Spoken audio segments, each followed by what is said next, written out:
السلام عليكم اصدقائي الاعزاء. ازي حضراتكم؟ عاملين ايه؟ ان شاء الله تكونوا بخير وصحه وسعاده مع يوم جديد. نتمنى الخير للجميع. احنا بنعلم نفسينا وبنعلم الصغيرين بتوعتنا وبنعلم انفسنا طبعا قبل ما نعلم الصغيرين، وبنقول ما تبصش لحياه غيرك، بص لنفسك، اشغل نفسك بنفسك. بدل ما تسلط الميكروسكوب على حياه الناس وبتدور على كل هفوه وعلى كل كبيره وعلى صغيره في حياتهم، لا، طب ما تقلب الميكروسكوب عليك انت ودور في حياتك انت على السلبيات وحولها لايجابيات. والكلام ده احنا بنحاول نعلمه لانفسنا علشان نقدر نعلمه لابنائنا وللاجيال اللي جايه. احنا النهارده نعلم الكلام ده للاجيال اللي جايه ازاي؟ وعندنا اقوى دولة على مستوى العالم، دولة عظمى، بصة في حياتك انت، بصة للشرق الاوسط، عايزة تحل مشكلة كيان مدسوس داخل الشرق الاوسط. لو رجعنا للاساس، هو مفروض ما يكونش له وجود عندنا هنا.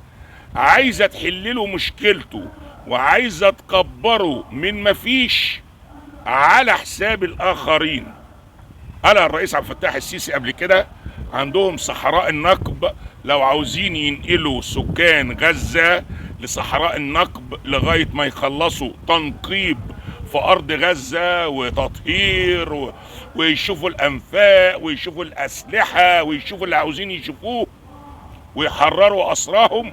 عندهم صحراء النقب، وصحراء النقب أرض عربية محتلة، يعني ما هياش مثلا أرض أوروبية، لا، ده أرض عربية محتلة. طب ما تنقل فيها سكان غزة لغاية ما تشوف انت عايز تعمل ايه واعمله، واذا كان في نية للرجوع يرجعوا اذا ما كانش في نية فهم موجودين برضو في ارضهم، ما روحوش في حتة بعيدة. امبارح بدأت الاقاويل تاني تتقال ان لا، احنا ما كناش عاوزين نحل مشكلتهم عن طريق مصر والاردن، ده احنا عاوزين نحل مشكلتهم عن طريق الدول الاوروبية. ومين هيسمح لكم بذلك؟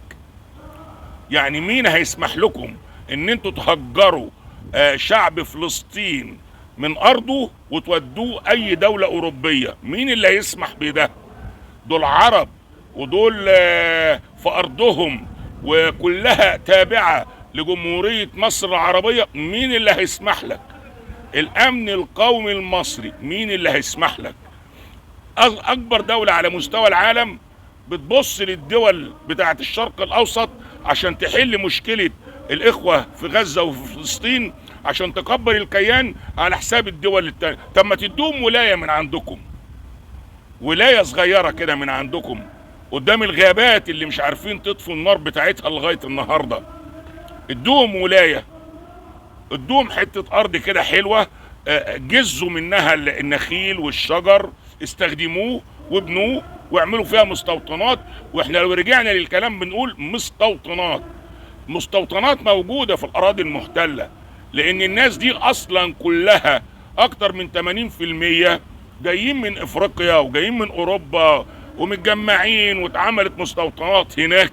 لكن كشعب احنا ما بنقللش من اعدادهم او من قيمة الانسان او من قيمة البني ادم، لكن هم فيهم ناس متدينة وتعرف ربنا كويس قوي، وفيهم صهاينة وفيهم ناس عنصريين وفيهم كل حاجة.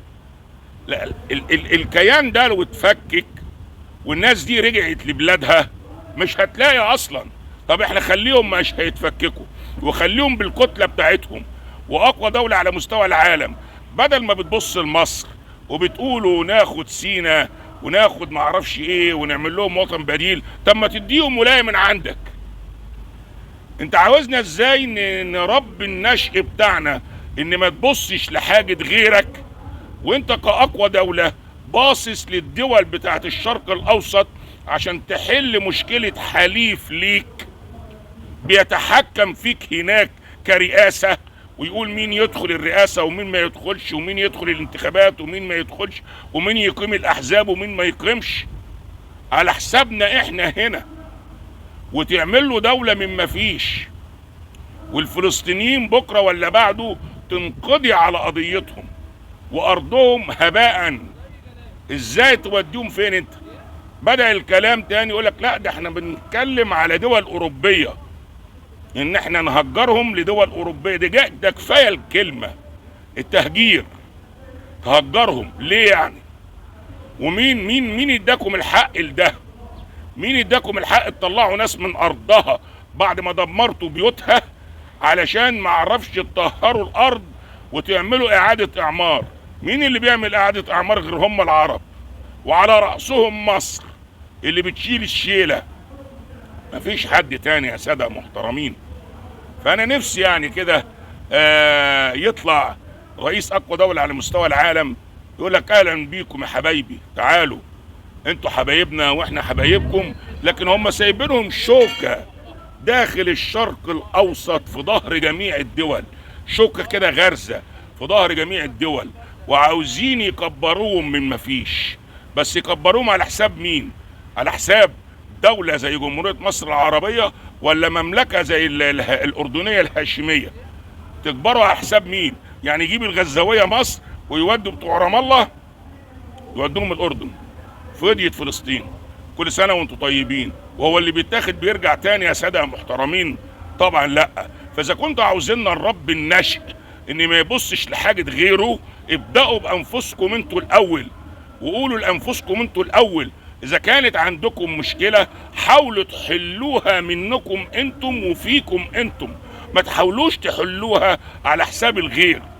مصر دولة ليها كيان وليها سيادة وليها شعب تخطى 100 مليون، مفيش فيهم واحد هيسمح ان شبر واحد يتاخد من ارضه لإقامة دولة تانية لصالح الكيان. ولو اتعمل استفتاء مش هتلاقي حد في البيوت، كله هيخرج للشارع يقول لا وهي لا، وعلى جثثنا قبل ما اي حد يمس ارض مصر. ودايما نقولها من قلبنا: تحيا مصر، تحيا مصر، تحيا مصر. وفي الاتحاد قوة. اشوف وشكم بخير. السلام عليكم.